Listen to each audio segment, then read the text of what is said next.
গণতন্ত্র একটি কুফরি ধর্ম।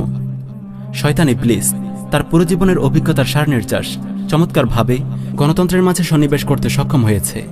এবার সে তার চিরশত্রু মানবজাতিকে এমন এক কুফরে লাগিয়ে দিয়েছে যা তারা উপলব্ধি করতেই ব্যর্থ হচ্ছে। গণতন্ত্রের এই কুফরি ধর্ম অতীতে মানুষের উদ্ভাবিত যে কোনো ধর্ম থেকে বেশ আলাদা। কারণ গণতন্ত্র নিজেকে ধর্ম হিসেবে পরিচয় দেয় না, বরং পরিচয় দেয় একটি রাষ্ট্র ব্যবস্থা হিসেবে।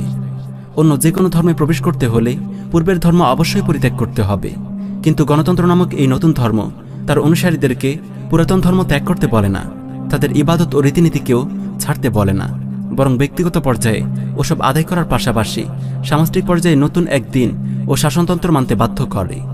যেহেতু গণতন্ত্র নামক ধর্মটি গ্রহণ করতে হলে পূর্বের ধর্ম ত্যাগ করার প্রয়োজন পড়ে না, তাই অনেক লোক এই নতুন ধর্মকে ধর্মই মনে করে না। প্রতিটি ধর্মের মতো গণতন্ত্রের ধর্মেও আছে নিজস্ব আকীদা, বিশ্বাস ও বিধিবিধান।